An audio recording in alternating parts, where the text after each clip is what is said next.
ஒரு புத்தகம் நம்மளை இந்த அளவுக்கு பாடாப்படுத்தும் அப்படிங்கிறதுக்கு ரொம்ப ரொம்ப முக்கியமான அடையாளமா இருக்கக்கூடிய எல்லா அடையாளமும் இந்த புத்தகத்துல இருக்கு.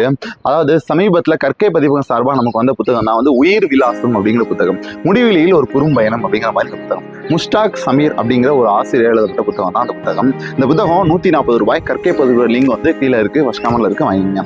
இந்த புத்தகம் ஒரு குறு நாவல் தான் சொல்லுது. அதாவது ரசவாதி நாவலை படிச்சதுக்கு அப்புறம் அந்த ஆசிரியர் அது மேல இம்ப்ரெஸ் ஆகி இந்த புத்தகத்தை எழுதினாரு. ரசவாதி நாவல் வந்து எப்படி எழுதினாங்கன்னா மேஜிக்கல் ரியலிசம் அப்படிங்கிற ஒரு நுட்பத்தில் எழுதினாங்க. இந்த நாவலும் அதே நுட்பத்தில் எழுதியிருக்காங்க. இந்த ஆசிரியர் தனிப்பட்ட வாழ்க்கையில என்னென்ன அனுபவிச்சாரு, அவர் வந்து அம்மா இறந்ததுக்கு அப்புறம் அப்பா விட்டு போனதுக்கு அப்புறம் ஆசிரமத்தில் வளர்றாங்க. அந்த வளர்ந்த ஆசிரமத்தில் அங்க இருக்க பாஸ்டர்ஸ் வந்து நமக்கு ஒரு புக்கை கொடுக்குறாங்க. To kill of the mocking birds அப்படிங்கிற ஒரு புக்கை கொடுக்குறாங்க. ஸோ அந்த புக்கில் எழுதியிருக்கக்கூடிய சாரா சங்கர் அப்படிங்கிற பேரை பார்த்துட்டு ஏன் அந்த பேரு அவர் ரொம்ப பிடிச்சி அப்படின்னா, சாரா சங்கருடைய பிறந்தநாளும் அவங்க அம்மாவுடைய பிறத்தையும் ஒரே மாதிரி இருக்கும். ஸோ அந்த சாரா சங்கரை பார்க்கணும் அப்படிங்கிறதுக்காக வெறும் பேரை வச்சுட்டு இந்த ஆசிரியர் வந்து பல இடங்கள் பயணிக்கிறாரு.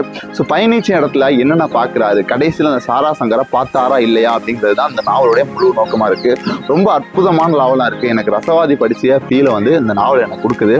இந்த புத்தகம் வேணும் அப்படிங்கிறவங்க ஃபர்ஸ்ட் கமெண்ட்ல லிங்க் இருக்குது, வாங்கிக்கங்க. இந்த ஆசிரியரோட பேரும் வந்து கமெண்ட்ல இருக்குது. அவங்களுக்கு ஒரு வாழ்த்தும் சொல்லிட்டு போயிருங்க. தேங்க்யூ.